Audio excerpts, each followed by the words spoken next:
Study Session 2: Types, Forms and Variants of Constitutions. Introduction. The study session builds on the first study session by identifying the types, forms and variants of constitutions in the world. It examines the distinguishing features, strengths and weaknesses of each of these constitutions. In this study session, I will also give you examples of states that have one constitution or the other. I will also try to categorize these constitutions under types, forms and variants to explain the constitutional differences in terms of codification, ease of amendment and institutional structure that a constitution establishes. Learning outcomes. When you have studied this study session, you should be able to identify the criteria for classification of constitutions according to types, forms and variants, and highlight the features, strengths and weaknesses of each of the identified constitutions. Classification of constitutions. There are different ways of classifying constitutions. More fundamental to our discussion is Andrew Haywood's classification criteria, which include 1. The form of a constitution and status of its rule, that is, whether the constitution is written or unwritten, codified or uncodified. 2. The ease with which the constitution can be changed, that is, whether it is rigid or flexible. 3. The degree to which the constitution is observed in practice, that is, whether it is an effective, nominal or a facade constitution. And 4. The content of the constitution and institutional structure that it establishes, that is, whether it is, for example, monarchical or republican, federal or unitary, or presidential or parliamentary. Forms of constitution. Going by criterion, there are two basic forms of constitution, which are written and unwritten constitutions. Yet, it is important to note that every constitution is a blend or mixture of written and unwritten rules. It is the balance between these forms of constitution that varies significantly. Thus, no constitution is entirely written. Few constitutions, for example, indicate the roles of or even point out the type of political parties and interest groups. Likewise, no constitution is entirely unwritten in the sense that none of its provision has any legal substance, all of them being conventions, customs, or norms. Written constitution. This is a constitution that is contained and published in a single document. In other words, it is a constitution in which the fundamental laws, conventions, principles, customs, norms, rules and regulations governing a country are codified. The present 1999 Constitution of the Federal Republic of Nigeria is a good example of written constitution. Other countries operating this type of constitution include the United States of America, Canada, Ghana, India and France, among others. It has to be noted that a written constitution is a necessary condition in federal systems. In most federations, a written constitution helps to define the relationship between the central and the component units. It usually contains a preamble which states the fundamental principles, philosophy, and objectives of the country and its laws that are legally enforceable. Merits of a written constitution. 1. Easy reference.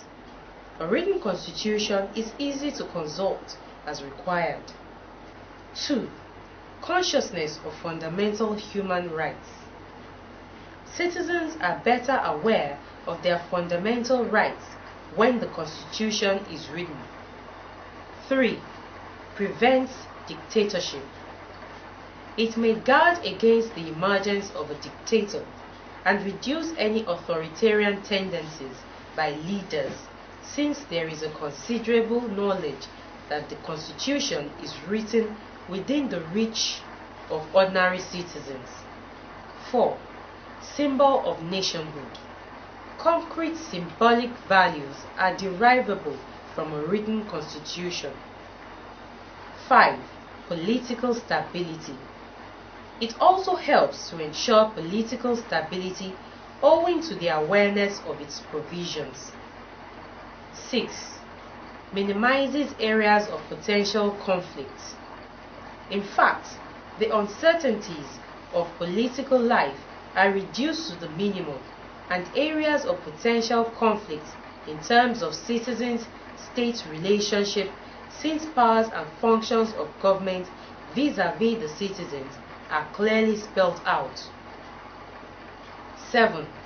A written constitution often facilitates the study of the fundamental laws of the people as they are documented.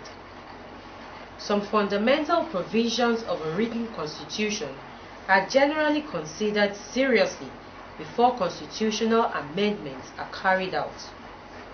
The merits of a written constitution. The following are weaknesses or problems that are associated with a written constitution. 1. Frequent litigations.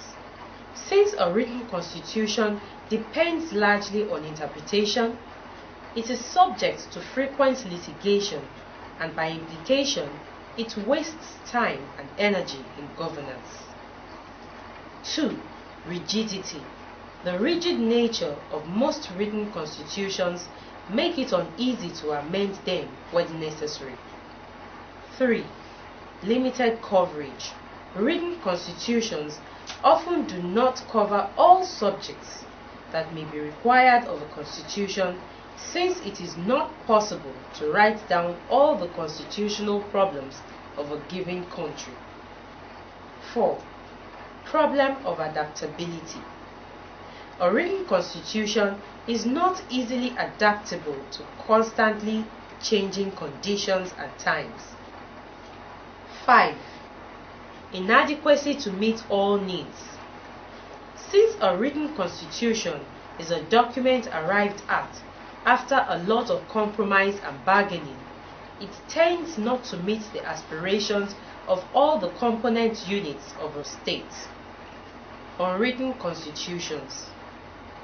Here, the fundamental principles and powers of a government are not written down or codified in a single formal document. Simply put, an unwritten constitution is one in which the fundamental laws, conventions, principles, customs, rules, norms, and regulations governing a country are not written down formally in any single dated document called Constitution. Although Britain and other liberal democracies like Israel and New Zealand, together with a handful of non-democratic states such as Bhutan, Saudi Arabia, and Oman, are assumed to have unwritten constitutions, but as mentioned earlier to you, this is not totally true. For instance, Britain does not have a written constitution like the US and Nigeria. What we today refer to as the British Constitution is derived from different sources, including the Magna Carta of 1215, Parliament Acts of 1911 and 1949, and Bill of Rights, among others. Besides, the publication of documents such as questions of procedure for ministers has given detailed formal substance to practices that were previously covered by ill-defined conventions in the UK. In Israel, The respect for Torah, the Jewish holy book, motivated the Israelis to form an autonomous state in 1948 without an authoritative constitutional document. 2 years after, the Knesset, Israeli legislature, voted to adopt such a constitution by evolution over a period of time. Even the passage in New Zealand of a Constitution Act in 1986 that strengthened previously scattered laws and principles, and the adoption in 1990 of a Bill of Rights has been interpreted by many scholars as indicating that the country should not be considered as having an unwritten constitution. This type of constitution is common to unitary states. Tip: unwritten constitutions are those which the fundamental principles and powers of a government are not written down or codified in a single formal document. Merits of unwritten constitution. 1. Flexibility.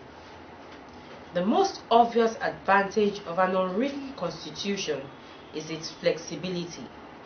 It is easy to amend and adaptable to changing situations. 2.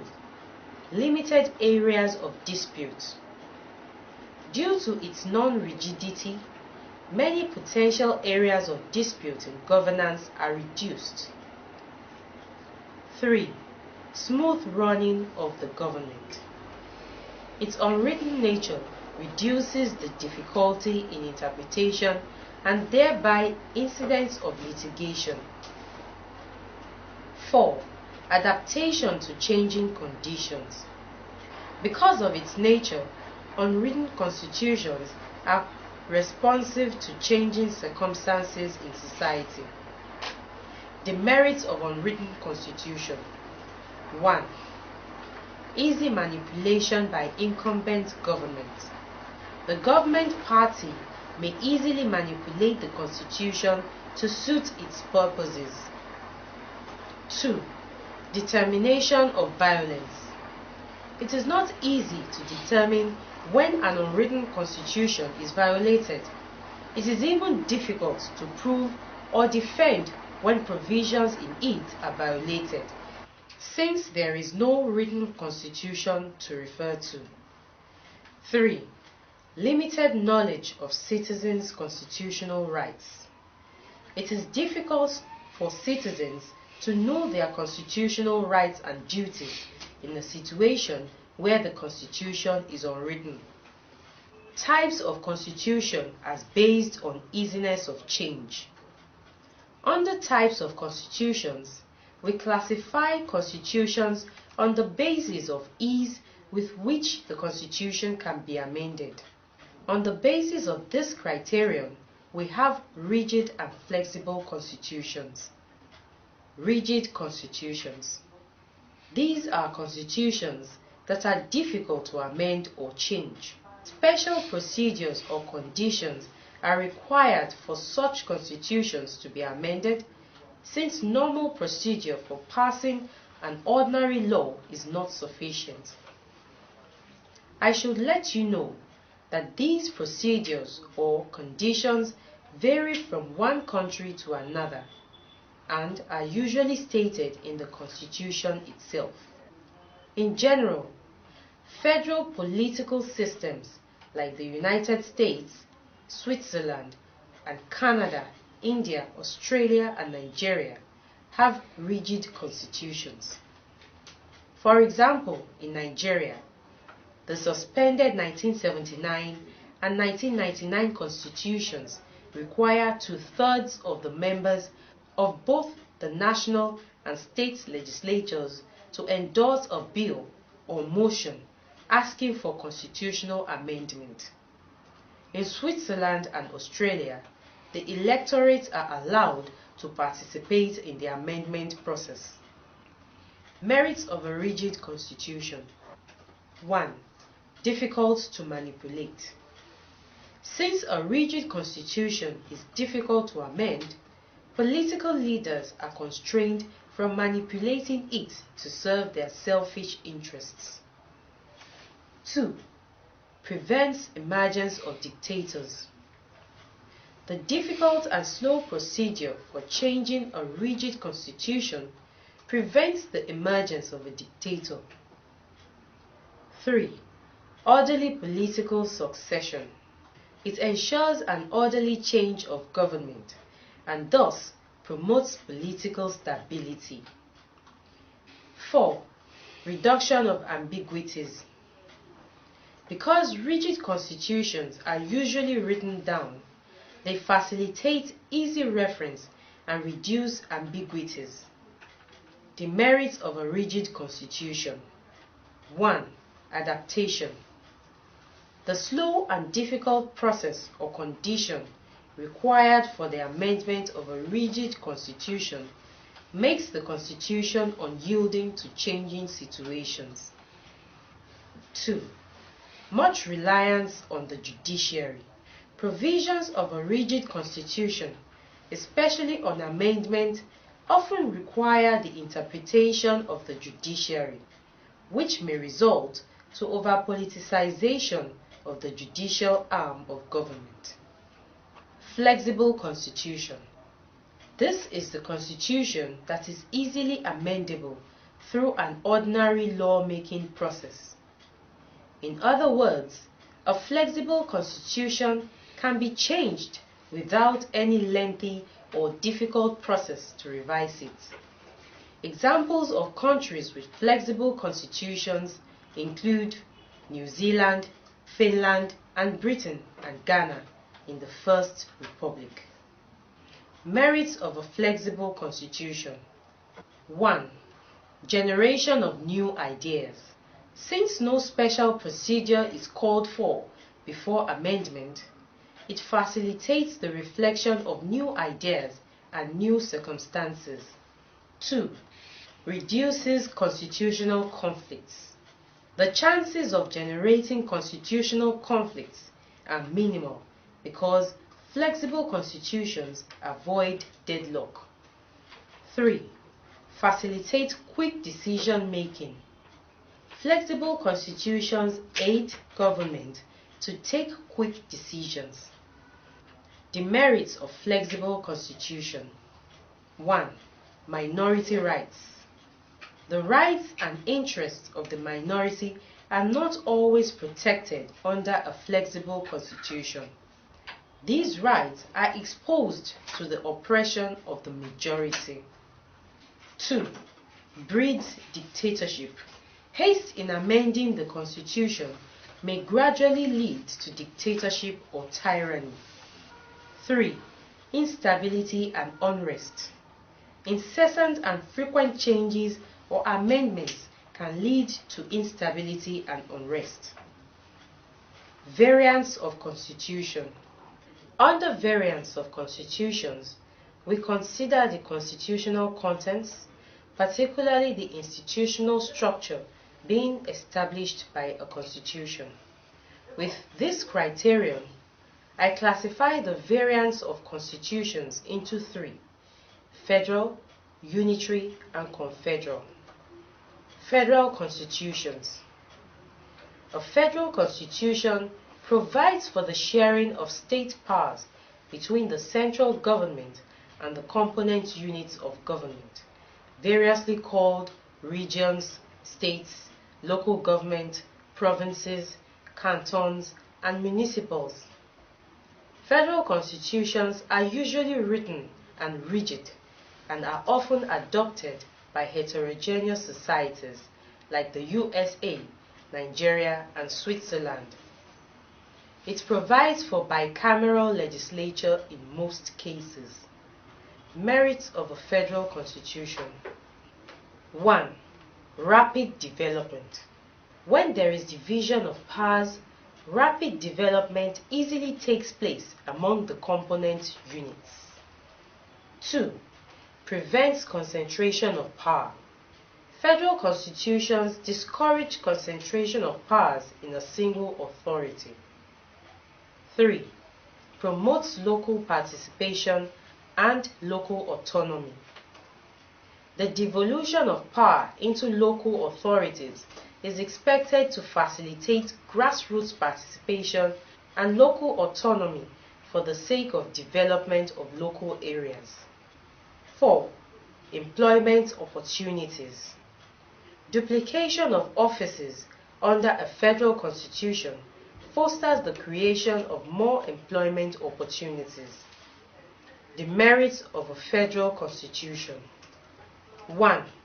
Duplication of levels and organs of government. Unnecessary duplication of offices under a federal constitution increases the cost of governance. 2. Delay in making decisions. Federal constitutions demand extensive consultations before major decisions are taken. 3. Tension in the exercise of constitutional powers. There is usually tension in the exercise of powers allocated by the Constitution between the central government and the component units. 4. Double allegiance. There is a double allegiance on the part of the citizens regarding sense of belonging to the central government and their states of origin. Unitary Constitution. This is the constitution that concentrates governmental powers in a single central authority. In short, there is provision for centralization of power. The single authority may then delegate or deconcentrate power to other subordinate authorities. It often provides for unicameral legislation. Britain, Belgium, France, Sweden, and Italy, to mention just a few, are examples of countries with unitary constitutions. Merits of a unitary constitution. 1. Elimination of conflicts of jurisdiction.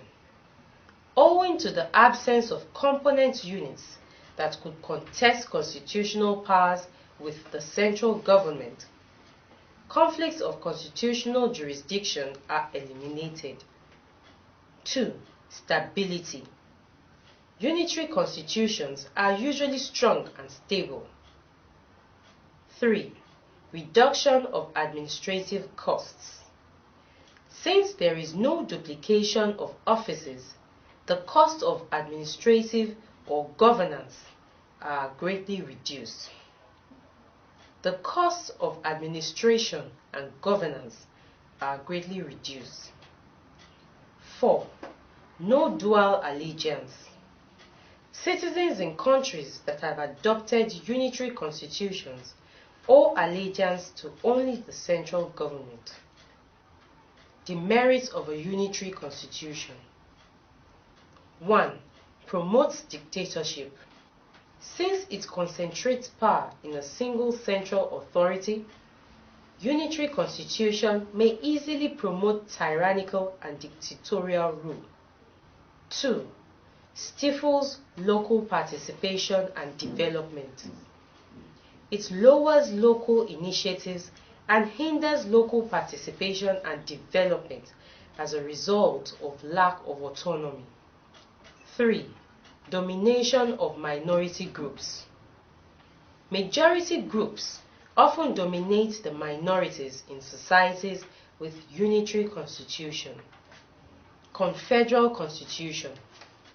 A confederal constitution provides for a union of states with a very weak and almost powerless central authority and powerful components, in most cases states or regions or municipalities. Simply put, the central government under a confederal constitution is subordinate to the component units. A good example was the constitution of the Confederation of Senegambia, made up of Senegal and Gambia before the two entities separated to become independent states. Merits of a confederal constitution. 1. Retention of individual identities. Confederal constitution enables the component states to retain their individual identities. 2. Constitutional right to secession. There is provision for secession under Confederal Constitution to the effect that any member of the component units cannot be compelled to remain in the Confederation. 3. Reduction of the fear of domination. Since each autonomous unit is allowed to retain its identity, the fear of domination is reduced. Demerits of Confederal Constitution. 1. Political instability. The component unit's right to secede constitutes a source of serious threat to political stability. 2. Discourages political unity. Confederal constitutions do not encourage political unity, which is very crucial to the security and development of a country. As mentioned above, using the criterion of institutional structures provided by a constitution, one can classify constitutions as presidential or parliamentary. This will be discussed in detail under Nigerian constitutions. Note: as a point of emphasis, in the First Republic, Nigeria adopted parliamentary constitution, which was later abandoned for presidential constitution in the Second Republic. The present 1999 constitution is fashioned to suit presidential system of government. As regards the degree to which the constitution is observed in practice, that is, constitutionalism, Carl Lowenstein classified the constitution into 3, namely normative, nominal, and semantic. Normative constitution is a constitution that is not only widely approved by the public as legally valid, but also effective in the sense that it regulates political conduct. This type of constitution prevails in the politically advanced Western countries. Nominal constitution may be legally valid, but it is actually not lived up to. Unlike normative constitution, nominal constitution exists in form but not in reality.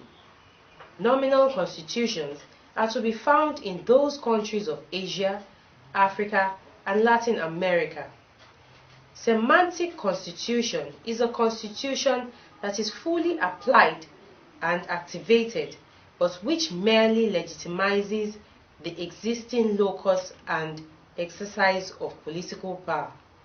In short, the purpose of a semantic constitution is to provide a constitutional justification for the unregulated exercise of political power by the politically privileged class. Most of the communist constitutions and constitutions of some underdeveloped countries come under the category of semantic constitution.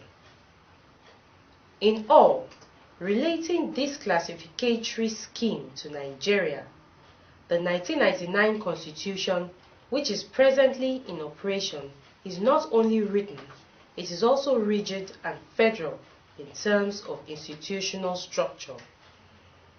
Study session summary. In this study session, we have discussed types, forms, and variants of constitution. In the process, we stated that according to form, there are written and unwritten constitutions.